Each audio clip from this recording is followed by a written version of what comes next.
Please ഒന്ന് പതിയെ. കിടപ്പറയിൽ ഓരോ ദിവസവും ഓരോ പരീക്ഷണങ്ങൾ നടത്തുന്ന ഭർത്താവിനെ അവൾ ദയനീയ ഭാവത്തിൽ നോക്കിക്കൊണ്ട് പറഞ്ഞു. എന്താ ബാല ഇത്? ഇത് ഞാനിന്ന് കണ്ട വീഡിയോയിലുള്ളതാ. ഹോ, എന്താണെന്നറിയോ ആ പെണ്ണിൻ്റെ ഒരു ഭാവം? മിഴികൾ പാതി അടച്ചുകൊണ്ട് അയാൾ നിർവൃതിയോടെ അവളുടെ കാലുകൾ അല്പം കൂടി വിടർത്തി വെച്ചുകൊണ്ട് അവളിലേക്ക് വീണ്ടും ആഴ്ന്നിറങ്ങി. അയാളുടെ ഓരോ തള്ളലിലും തനിക്കുള്ളിൽ എന്തൊക്കെയോ അടർന്നു മാറുന്നത് പോലെ വേദനിക്കുന്നതറിഞ്ഞവൾ അയാളെ തള്ളി മാറ്റാൻ ശ്രമിച്ചു. എന്നാൽ ആരോഗ്യവാനായ അയാളെ ഒന്ന് അനക്കാൻ പോലും അവളുടെ ആ തള്ളലിന് കഴിയുന്നുണ്ടായിരുന്നില്ല. അല്പം കഴിഞ്ഞതും ഒരു മുരൾച്ചയോടെ തന്നിൽ നിന്നും അകന്നു മാറുന്ന അയാളെ കാണെ അവൾ ദീർഘമായി ഒന്ന് നിശ്വസിച്ചു. വേദന സഹിക്കാൻ കഴിയാതെ അവൾ ചുണ്ടുകൾ അമർത്തി കടിച്ചുകൊണ്ട് കണ്ണുകൾ മുറുക്കി അടച്ചു. ഓരോ രാത്രിയും ഓരോ പരീക്ഷണങ്ങൾ കാണുന്ന വീഡിയോസും എല്ലാം സത്യമാണെന്ന് കരുതി ജീവിക്കുന്ന ഒരു സൈക്കോ. അയാളെ കൊണ്ട് അങ്ങനെ പറയാനേ കഴിയൂ. 1 വർഷം മുന്നേ വിവാഹം കഴിഞ്ഞ് വരുമ്പോൾ 1000 സ്വപ്നങ്ങളായിരുന്നു മനസ്സ് മുഴുവൻ. പക്ഷേ എല്ലാം വെറും സ്വപ്നങ്ങൾ മാത്രമാണെന്ന് തിരിച്ചറിയാനായവൾക്ക് ഏതാനും മണിക്കൂറുകൾ മാത്രമേ വേണ്ടി വന്നുള്ളൂ. വിവാഹ ചടങ്ങിനിടയിൽ പലപ്പോഴും ഇയാളുടെ കൈകൾ തൻ്റെ ദേഹത്തിഴയുന്നത് അവൾ അറിഞ്ഞിരുന്നു. ഒരുപക്ഷെ അതെല്ലാം ഫോട്ടോഗ്രാഫേഴ്സ് പറയുന്നത് പോലെ പോസ്റ്റ് ചെയ്യുമ്പോൾ അറിയാതെ പറ്റിയതാവാം എന്നാണ് അവൾ കരുതിയത്. എന്നാൽ പുതിയൊരു ജീവിതം സ്വപ്നം കണ്ട് കയ്യിൽ ഒരു ഗ്ലാസ് പാലുമായി റൂമിലേക്ക് കയറി വന്നവളെ ഒന്ന് ചേർത്ത് പിടിക്കുക പോലും ചെയ്യാതെ അവൻ കട്ടിലേക്ക് ആഞ്ഞു തള്ളി. കയ്യിലിരുന്ന ഗ്ലാസ് നിലത്ത് വീണുടഞ്ഞതോ പാല് നിലത്ത് ചിതറിത്തെറിച്ചതോ ഒന്നും തന്നെ അയാൾക്ക് പ്രശ്നമായിരുന്നില്ല. കയ്യിൽ കിട്ടിയ മാൻകുഞ്ഞിനെ കടിച്ചു കുടയുന്ന സിംഹത്തെ പോലെ അയാൾ അവളെ കടിച്ചു കുടഞ്ഞു. പിറ്റേ ദിവസം ഒന്നും നടക്കാൻ പോലും സാധിക്കാതെ എഴുന്നേറ്റ് വരുന്നവളെ കണ്ടതും മറ്റുള്ളവർ അവളെ കളിയാക്കി ചിരിച്ചു. എങ്ങനെയുണ്ടായിരുന്നു ആദ്യ രാത്രി? നാത്യുവിൻ്റെ രഹസ്യമായ ചോദ്യം കേട്ടതും ഉള്ളിൽ നുറഞ്ഞു പൊന്തിയ വേദന അടക്കി പിടിച്ചുകൊണ്ട് അവൾ ഒന്ന് പുഞ്ചിരിച്ചു. ആ പുഞ്ചിരി 1 വർഷത്തിനിപ്പുറം ഇപ്പോഴും അവൾ മറക്കാതെ എടുത്തണിയാറുണ്ട്. പാതി മയക്കത്തിൽ അവൻ്റെ കൈകൾ തൻ്റെ മാറിടത്തിലൂടെ ഒഴുകി നടക്കുന്നത് അറിഞ്ഞിട്ടും നിറഞ്ഞ മിഴികൾ അമർത്തി തുടച്ചുകൊണ്ട് അവൾ കട്ടിൽ നിന്ന് എഴുന്നേറ്റ് ബാത്റൂമിലേക്ക് നടന്നു. എത്ര നേരം ഷവറിന് കീഴെ നിന്നെന്ന് അവൾക്കറിയില്ല. ശരീരത്തിൻ്റെ നീറ്റൽ അല്പമൊന്ന് കുറഞ്ഞതിന് ശേഷം അവൾ ഷവർ ഓഫ് ചെയ്ത് ബാത്റൂമിലെ കണ്ണാടിക്ക് മുന്നിലേക്ക് നീങ്ങി നിന്നു. കണ്ണാടിയിൽ തെളിയുന്ന തൻ്റെ പ്രതിബിംബത്തിലേക്ക് നോക്കിയവൾ ഭയത്തോടെ കണ്ണുകൾ ഇറുക്കി അടച്ചു. നിറഞ്ഞ മുടിയിഴകളും ചുവന്ന് കലങ്ങിയ കണ്ണുകളും കഴുത്തിലും മാറിലും വയറിലുമെല്ലാം ഏറ്റ മുറിവുകളും ഇനി കരയാൻ പോലും ശക്തിയില്ലെന്ന് അവളെ ഓർമ്മിപ്പിച്ചുകൊണ്ടേയിരുന്നു. ഹേയ്, ഇന്ന് രാത്രി റെഡി ആയിട്ട് വാ, ഇന്നൊരു പുതിയ ഐഡിയ ഉണ്ട്. രാവിലെ അയാൾക്കുള്ള അലക്കി തേച്ച വസ്ത്രങ്ങളുമായി റൂമിലേക്ക് വന്നവളെ കണ്ടതും അയാൾ ഒരു വഷളൻ ചിരിയോടെ പറഞ്ഞു. അവൾ നേർമയായൊന്ന് മൂളി. കയ്യിലിരുന്ന വസ്ത്രങ്ങൾ ബെഡിൽ വച്ചുകൊണ്ട് ഭയത്തോടെ തനിക്ക് മുന്നിൽ നിന്നും ഓടി മറഞ്ഞവളെ കണ്ടതും അയാൾ പുച്ഛത്തോടെ ചുണ്ടുകൊട്ടി. അല്പസമയം കഴിഞ്ഞതും ബെഡ്റൂമിലെ ഡോറും ഉമ്മറത്തെ ഡോറും തുറന്നടയുന്നതിൻ്റെയും മുറ്റത്തു നിന്നും അയാളുടെ ബൈക്ക് അകന്നു പോകുന്നതിൻ്റെയും ശബ്ദം കേട്ട് അവളിൽ നിന്നും ആശ്വാസത്തോടെ ഒരു ദീർഘനിശ്വാസം പുറത്തു വന്നു. അച്ഛനമ്മമാരുടെ ലാളനയേറ്റ് കഴിഞ്ഞ 28 വർഷം ജീവിച്ചവൾ, അന്നൊക്കെ എന്തിനും ഏതിനും പ്രതികരിച്ചിരുന്നവൾ, ഇന്നിതാ ഒന്ന് ഉറക്കെ കരയാൻ പോലും ധൈര്യമില്ലാതെ ഈ 4 ചുവരുകൾക്കുള്ളിൽ. അന്നത്തെ തൻ്റെ ധൈര്യം അത് തൻ്റെ കുടുംബം തന്നെയായിരുന്നു. അവർ എന്തിനും ഏതിനും തനിക്കൊപ്പം ഉണ്ടായിരുന്നുവെന്ന് അവൾ ഓർത്തു. പക്ഷേ ഇപ്പോൾ, ചേച്ചി നീ ഓക്കെ അല്ലേ? അതേലോ, ഞാൻ ഓക്കെയാണ്.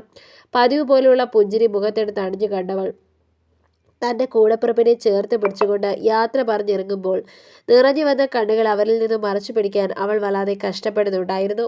മോളെ, ജീവിതത്തിലെ പല പ്രശ്നങ്ങളും ഉണ്ടാകും. പെൺകുട്ടികൾ ഒരുപാട് അഡ്ജസ്റ്റ് ചെയ്യുകയും ചെയ്യും. പക്ഷേ നിനക്കൊട്ടും പറ്റാതായാൽ മറ്റൊന്നും നീ നോക്കണ്ട, നേരേക്ക് വന്നേക്കണം. അച്ഛനും അമ്മയും നിന്നെയും കാത്ത് ഇവിടെ ഉണ്ടാകും. അവസാനമായി തൻ്റെ വീട്ടിൽ പോയി വരുമ്പോൾ തന്നെ യാത്രയാക്കാൻ വന്ന അച്ഛൻ തൻ്റെ തലയിൽ തലോടിക്കൊണ്ട് പറഞ്ഞ വാക്കുകൾ കേൾക്കെ അവളുടെ മുഖത്തൊരു പുഞ്ചിരി തെളിഞ്ഞു. അതേ പുഞ്ചിരിയോടെ തന്നെ അവൾ ഉറച്ച കാലടികളോടെ ബെഡ്റൂമിലേക്ക് കയറി. ബെഡ്റൂമിൽ കയറിയപ്പോൾ തന്നെ കണ്ടു ഇന്നലെ അയാൾ നടത്തിയ പരാക്രമണത്തിൻ്റെ ബാക്കി പത്രമായി ബെഡ്ഷീറ്റിൽ തെളിഞ്ഞു നിൽക്കുന്ന അടയാളങ്ങളെ. എന്നാൽ അതൊന്നും മൈൻഡ് ചെയ്യാതെ അവൾ കട്ടിലിന് സമീപം കിടന്നിരുന്ന ഫോൺ എടുത്തു. എന്തിനെന്നറിയാതെ അവളുടെ കൈകൾ ആ സമയം വല്ലാതെ വിറയ്ക്കുന്നുണ്ടായിരുന്നു. ഒരു നിമിഷം ഒന്ന് ചിന്തിച്ചവൾ ഡയൽ പാഡ് തുറന്നു. ജീവിതത്തിൽ ആദ്യമായി അവൾ 112 എന്ന നമ്പർ ടൈപ്പ് ചെയ്തു. ചിലർക്കതൊരു നമ്പർ മാത്രമായിരിക്കും, പക്ഷേ അവൾക്കത് തൻ്റെ ജീവൻ നിലനിർത്താനുള്ള ഒരേ ഒരു വഴിയായിരുന്നു. 112 ഡയൽ ചെയ്തതും പെട്ടെന്ന് എന്തോ ചിന്തിച്ചതുപോലെ അവൾ കോൾ കട്ട് ചെയ്തു. നിയമത്തിൻ്റെ സഹായം തേടിയാലും തെളിവുകളില്ലെങ്കിൽ മറ്റു പലർക്കും സംഭവിക്കുന്നത് പോലെ ഭാര്യയ്ക്കും ഭർത്താവിനും ഇടയിൽ ഉണ്ടാകുന്ന കുഞ്ഞു സൗന്ദര്യപ്പിണക്കം എന്ന രീതിയിൽ ഇത് ഒതുങ്ങിപ്പോയേക്കാം. അത് പാടില്ല. തനിക്ക് നീതി ലഭിക്കാതെ പോകരുത്. തെറ്റ് ചെയ്തവർ ശിക്ഷ അനുഭവിക്കണമെന്ന് അവൾ ഉറച്ചു വിശ്വസിച്ചു. പിന്നീടെല്ലാം പെട്ടെന്നായിരുന്നു. അയാൾ ചെയ്യുന്ന ഓരോന്നും വോയിസായും വീഡിയോയായും അവൾ തൻ്റെ ഫോണുകളിൽ ഒപ്പിയെടുത്തു. അയാൾ രാത്രിയിൽ തന്നോട് കാണിക്കുന്ന ലൈംഗിക വൈകൃതം ഒരു മടിയും കൂടാതെ അവൾ റെക്കോർഡ് ചെയ്തു വച്ചു. ദിവസവും നടക്കുന്ന ഓരോ കുഞ്ഞു കാര്യങ്ങളും അവൾ തൻ്റെ ഡയറിയിൽ കുത്തിക്കുറിച്ചു. അത് വായിക്കുന്ന ഏതൊരാൾക്കും അവൾ അനുഭവിച്ചതും കടന്നുപോയതുമായ വഴികൾ കൃത്യമായി മനസ്സിലാകുമായിരുന്നു. തന്നെ ഏൽക്കുന്ന ഓരോ മുറിവുകളുടെയും വേദന അവൾ അതിൽ കൃത്യമായി പകർത്തി. ഇതിനിടയിൽ ഡോക്ടറെ കാണാനും മെഡിക്കൽ സഹായം തേടാനും അവൾ മറന്നിരുന്നില്ല. ദിവസങ്ങൾ വളരെ പെട്ടെന്ന് ആഴ്ചകളായും മാസങ്ങളായും കടന്നുപോയി. തനിക്ക് ആവശ്യമായ തെളിവുകളെല്ലാം തന്നെ അവൾ ശേഖരിച്ചു. മാസങ്ങൾക്കിപ്പുറം കോർട്ട് റൂമിൽ കയറുന്നതും ഓപ്പോസിറ്റ് നിൽക്കുന്ന ഭർത്താവിനെ കണ്ടതും അവൾ അയാളെ തുറച്ചു നോക്കി. അപ്പോഴും അയാളിൽ കുറ്റബോധത്തിന്റെ യാതൊരു ലാഞ്ചനയും കാണാതിരുന്നത് അവളിലെ ദേഷ്യം ഇരട്ടിപ്പിച്ചു. ചുട്ടരിക്കാനുള്ള ദേഷ്യത്തോടെ തന്നെ തുറച്ചു നോക്കുന്ന ഭാര്യയെ കണ്ടതും ഭയം കൊണ്ട് അയാൾ മുഖം പതിയെ താണു. അത് കണ്ടതും സന്തോഷം കൊണ്ട് അവളുടെ ഹൃദയം ഒന്ന് പിടഞ്ഞു. ഇതുവരെ തന്നെ ചവിട്ടി തേച്ചവൻ തന്നെ ഭയക്കുന്നു എന്ന് കണ്ടതും അവൾ തല ഉയർത്തിക്കൊണ്ട് അവിടെ ഉണ്ടായിരുന്ന ബെഞ്ചിൽ വന്നിരുന്നു. ഇതുവരെ ഉണ്ടായിരുന്ന തൻ്റെ ജീവിതത്തിലെ ആദ്യത്തെ വിജയം അതായിരുന്നു അവളെ സംബന്ധിച്ച് ആ ഒരു നിമിഷം. അവളുടെ ലോയർ വളരെ സാവധാനത്തിൽ ഓരോ തെളിവുകളും അവൾ അനുഭവിച്ച ഓരോ ക്രൂരതകളും മറ്റുള്ളവർക്ക് മുന്നിൽ തുറന്നു കാട്ടി. അവൾ അനുഭവിച്ച ഓരോ കാര്യങ്ങളും കേൾക്കെ അവിടെ കൂടിയിരുന്ന ഓരോരുത്തരും ഞെട്ടലോടെ അയാളെ നോക്കി.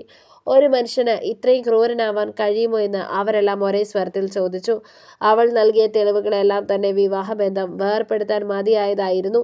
അതുകൊണ്ട് തന്നെ വളരെ പെട്ടെന്ന് തന്നെ അവൾക്ക് ഡിവോഴ്സ് അനുവദിച്ചു കിട്ടി. തലയെടുപ്പോടെ കോടതിയിലെ പടികളിറങ്ങി വരുന്നവളെ കണ്ടതും അവിടെ കൂടി നിന്നിരുന്ന പല പെൺകുട്ടികളും ഒന്ന് നെടുവേർപ്പെട്ടു. സോഷ്യൽ മീഡിയയിലെ അന്നത്തെ ട്രെൻഡിങ് ന്യൂസ് അവളായിരുന്നു. തൻ്റെ ജീവൻ പോലും പണയം വെച്ച് ഇങ്ങനെയൊരു സാഹസം നടത്തിയ അവളെ അവർ വാനോളം പുകഴ്ത്തി. തങ്ങൾക്ക് പലതിൽ നിന്നും രക്ഷ നേടാൻ കഴിയുമെന്നവർ സ്വയം തിരിച്ചറിയുന്നതിൻ്റെ തുടക്കമായിരുന്നു അത്. അവളെക്കുറിച്ച് വന്ന ന്യൂസുകൾക്ക് താഴെ കമൻ്റായും ലൈക്കായും അഭിപ്രായങ്ങൾ നിറഞ്ഞു. അതേസമയം അവളെ അഭിനന്ദിച്ചുകൊണ്ട് കമൻ്റ് ഇട്ടവരിൽ ചിലർ രാത്രിയിൽ ഫോൺ മാറ്റിവെച്ച് തനിക്കരികിൽ കിടക്കുന്നവളിലേക്ക് പുതിയ ചില പരീക്ഷണങ്ങൾ നടത്താൻ തയ്യാറെടുക്കുകയായിരുന്നു. കഥ നിങ്ങൾക്കിഷ്ടമായെങ്കിൽ ലൈക്ക് ചെയ്യൂ. നിങ്ങളുടെ അഭിപ്രായങ്ങൾ കമൻ്റായി രേഖപ്പെടുത്തൂ. കൂടുതൽ കഥകൾ കേൾക്കാൻ ഈ ചാനൽ സബ്സ്ക്രൈബ്